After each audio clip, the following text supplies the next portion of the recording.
ഈശോമിശിഹായ്ക്ക് സ്തുതിയായിരിക്കട്ടെ. തെനാക്ക് മാർച്ച് 24, തപസ് കാലത്തിലെ 3-ാമത്തെ ഞായറാഴ്ച.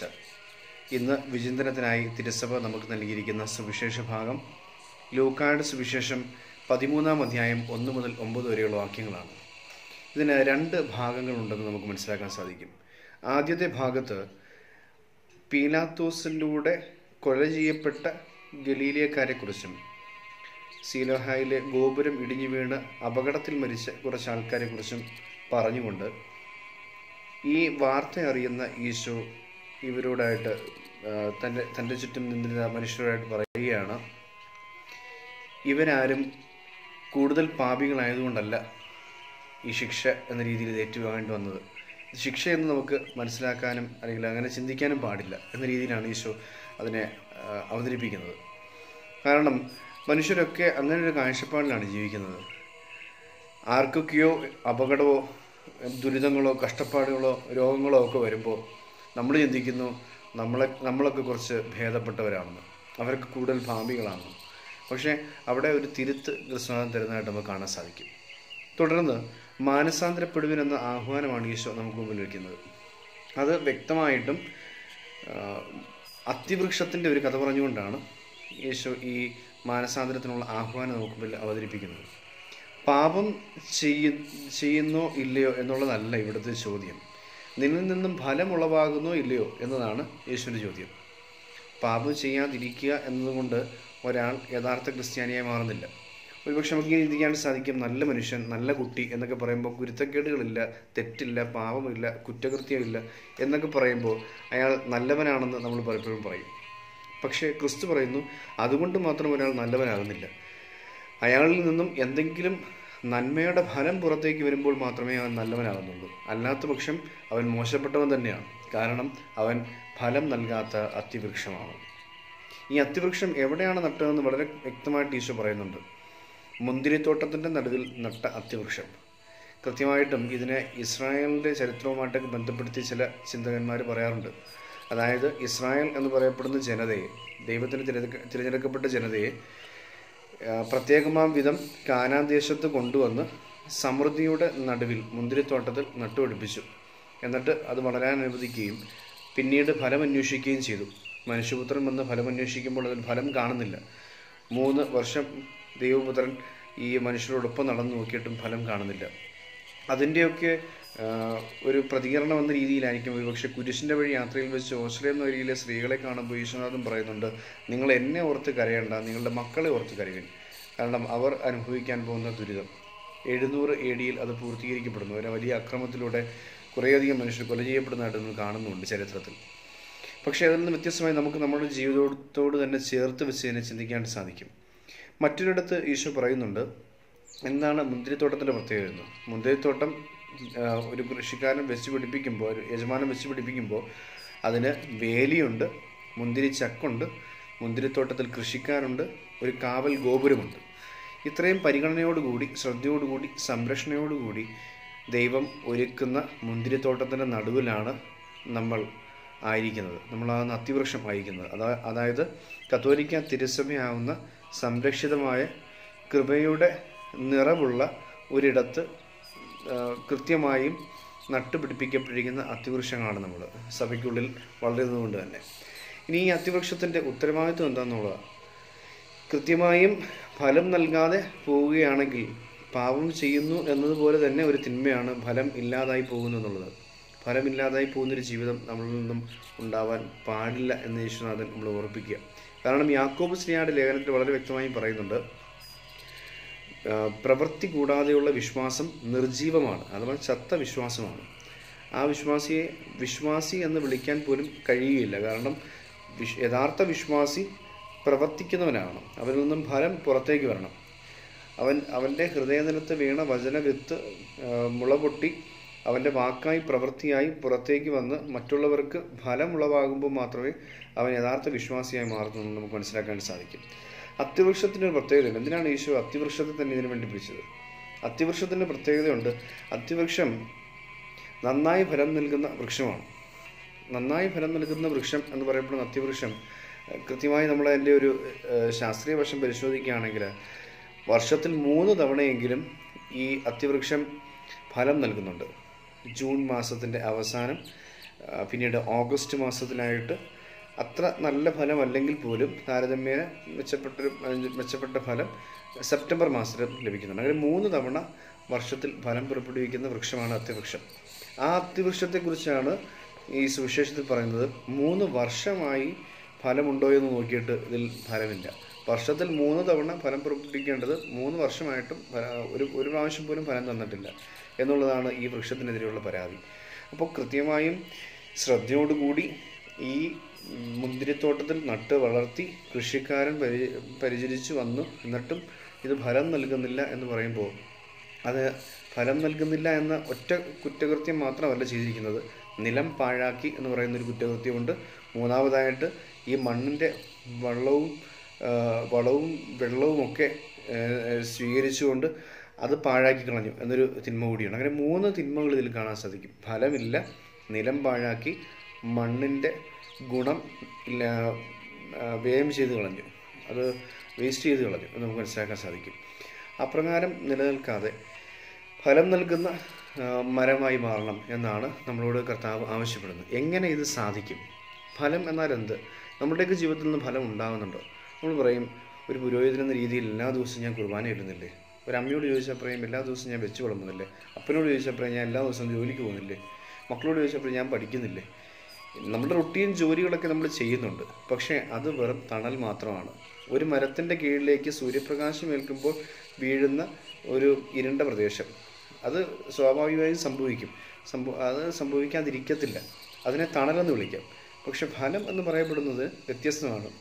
അത് സ്നേഹത്താൽ വെച്ച് നീട്ടപ്പെടുന്ന നന്മ നിറഞ്ഞ, സ്നേഹം നിറഞ്ഞ ചില കാരുണ്യപ്രവൃത്തികൾ, ചില നന്മയുടെ പ്രവൃത്തികൾ, വാക്കുകൾ, ഇതൊക്കെയാണ് ഫലം എന്നതുകൊണ്ട്, സൽപ്രവൃത്തി എന്നുകൊണ്ട് അർത്ഥമാക്കുന്നത്. ഫലത്തെക്കുറിച്ച് നമുക്ക് ചില കാര്യങ്ങൾ ചിന്തിക്കാൻ സാധിക്കും. 5 രീതിയിൽ ഫലത്തെക്കുറിച്ച് നമുക്ക് ചിന്തിക്കാം. ഒന്നാമതായി, ഫലം എന്ന് പറയപ്പെടുന്നത് സ്നേഹത്തിൽ നിന്നുമാണ് ഉത്ഭവിക്കുന്നത്. ഫലം ഉത്ഭവിക്കുന്നത് സ്നേഹത്തിൽ നിന്നുമാണ്.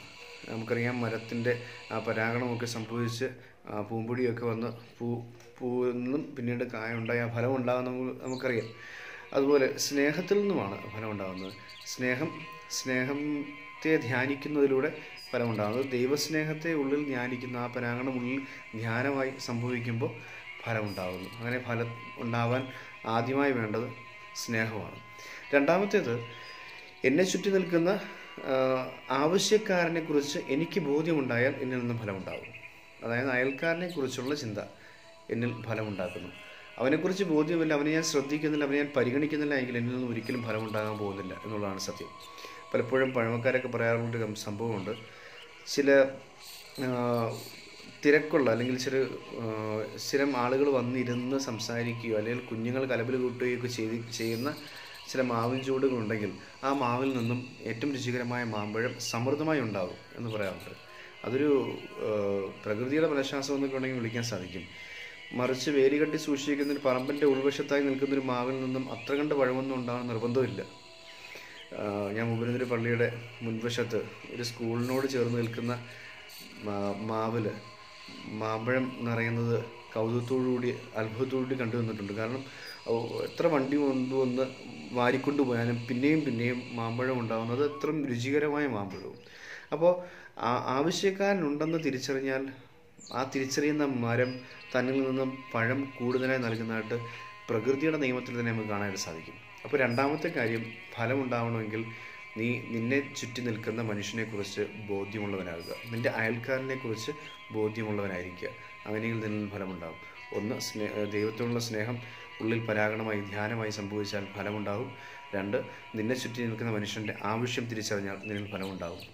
മൂന്നാമതായിട്ട് നമ്മൾ കാണുക ഫലത്തിൻ്റെ പ്രത്യേകതയാണ്. ഫലം രുചികരമാണ്. നിന്നെ ചുറ്റി നിൽക്കുന്ന മനുഷ്യൻ, നിന്നിൽ നിന്നും കൈനീട്ടി സൽപ്രവൃത്തികളുടെ നന്മ ഏറ്റുവാങ്ങുന്ന മനുഷ്യനിലേക്ക് രുചി പകരുക. അവനത് രുചികരമായിരിക്കണം. നിൻ്റെ വാക്ക്, നിൻ്റെ പ്രവൃത്തി, നിൻ്റെ ആശ്വാസം, നിൻ്റെ ഒരു പുഞ്ചിരി, ഇതെല്ലാം അവന് രുചികരമായിരിക്കണം. അങ്ങനെ രുചി നൽകുന്ന മനുഷ്യനായി നീ മാറുമ്പോൾ ഫലം നൽകുന്ന വൃക്ഷമായി നീ മാറുകയാണ്. നാലാമതായിട്ട്, ഇത് ഊർജം പകരുന്നതായിരിക്കണം. കുഞ്ഞു കുഞ്ഞു പ്രശ്നങ്ങളുടെ പേരിലൊക്കെ ജീവിതം കുരുതി കൊടുക്കാനായിട്ട് അല്ലെങ്കിൽ ജീവിതം അവസാനിപ്പിക്കാനൊക്കെ തീരുമാനമെടുക്കുന്ന കൊച്ചുമക്കളെയും വലിയവരെയും ഒക്കെ നമ്മൾ ഈ നാട്ടിൽ കാണുന്നുണ്ട്. തകർന്നടിഞ്ഞു പോകുന്ന മനുഷ്യരുണ്ട്. വളരെ ചെറിയ പ്രശ്നമെന്നൊക്കെ നമ്മുടെ ചിന്തയിൽ തോന്നുമെങ്കിലും അവരെ സംബന്ധിക്കുന്ന വലിയ പ്രശ്നമായിട്ട് അവർ കണ്ടിട്ട് പൂർണ്ണമായും തകർന്നടിഞ്ഞോ മാനസിക രോഗത്തിലേക്കോ നിരാശയിലേക്കോ ആത്മഹത്യയിലേക്കോ കൂപ്പുകുത്തുന്ന മനുഷ്യരുണ്ട്. ഈ മനുഷ്യർക്കൊക്കെ ഒരു കൈത്താങ്ങായി മാറാൻ നിൻ്റെ സൽപ്രവൃത്തി കൊണ്ട് സാധിക്കുമെന്നുണ്ടെങ്കിൽ നിന്നിൽ നിന്നും ഫലം ഉണ്ടായി എന്ന ബോധ്യത്തിൽ സംതൃപ്തിയോടെ ജീവിക്കാൻ സാധിക്കും. അതാണ് ഫലം. നീ എത്ര കണ്ടൊരാൾക്ക് ഊർജം പകരാനായിട്ട് സാധിക്കുന്നു. നിന്നിൽ നിന്നും കൈനീട്ടി ഫലം പറിച്ച് കഴിക്കുന്ന ഒരാൾക്ക് ഊർജം സംഭരിക്കാൻ സാധിക്കുന്നുണ്ടോ? ഒന്ന് കൂനിപ്പോയവൻ നിവർന്നു നിൽക്കുന്നുണ്ടോ? ബലമില്ലാതെ തളർന്ന് ചുരുണ്ടുകൂടിയവൻ എഴുന്നേറ്റ് വീണ്ടും നടക്കാൻ തുടങ്ങുന്നുണ്ടോ? നിൻ്റെ കുഞ്ഞു കുഞ്ഞു സ്നേഹസമ്പന്നമായ വാക്കുകൊണ്ടും കരുണയുടെ കരുതൽ കൊണ്ടും നീട്ടിയ കരങ്ങൾ കൊണ്ടും നിനക്കവനെ ബലമുള്ളവനാക്കി തീർക്കാൻ സാധിക്കും. അതാണ് നാലാമത്തെ ഫലത്തിൻ്റെ പ്രത്യേകത എന്ന് പറയപ്പെടുന്നത്. അഞ്ചാമതായിട്ട് ഫലം എന്ന് പറയപ്പെടുന്നത് വ്യക്തമായി നമുക്ക് മനസ്സിലാക്കാൻ സാധിക്കും. അത് ഒരു സാധ്യത നിലനിൽക്കുന്ന ഒന്നാണ് ഫലം എന്ന് പറയപ്പെടുന്നത്. കാരണം നമ്മൾ ചില വീടുകളിലൊക്കെ അമ്മച്ചിമാരുമായിട്ടൊക്കെ അതിഥിയായി ചെല്ലുമ്പോഴത്തേക്ക് ഉണ്ടായിട്ടുള്ളൊരു അനുഭവം ഇതാണ്. നമ്മൾ ചില വീട്ടിലേക്ക് കയറി ചെല്ലുമ്പോൾ അവിടുന്ന് ചിലപ്പോൾ നല്ല പഴം കഴിക്കാൻ തരും, അല്ലെങ്കിൽ നല്ല മാമ്പഴം കഴിക്കാൻ തരും.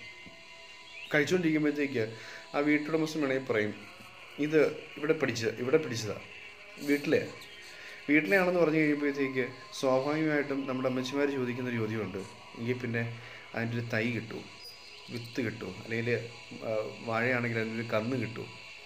ഇങ്ങനൊരു ചോദ്യമുണ്ട്. കാരണം ഇതിലൊരു സാധ്യത നിലനിൽക്കുന്നുണ്ട്.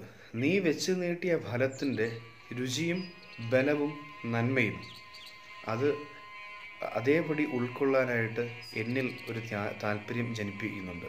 നിൻ്റെ ഫലം ഒരു മാതൃകയാണ്, നന്മ ചെയ്യാനുള്ള മാതൃക.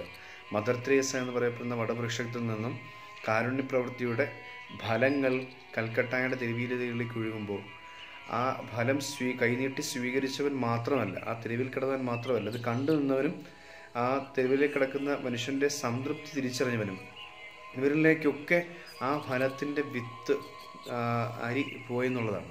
ആ ഫലം സ്വീകരിക്കാനായിട്ട് നമ്മളൊന്നും അതിൻ്റെ ഫലം സ്വീകരിച്ചിട്ടില്ല, പക്ഷേ ആ ഫലത്തിൻ്റെ വിത്ത് നമ്മളിലേക്ക് വീണിട്ടുണ്ട്. കുഞ്ഞു കുഞ്ഞു മദർ തെരേസമാർ നമ്മൾ രൂപപ്പെടാനായിട്ട്, ചില നേരങ്ങളിലെങ്കിലും മദർ തെരേസയായിട്ട് മാറാനായിട്ടൊക്കെ നമ്മളെ അത് സഹായിക്കുന്നുണ്ട്.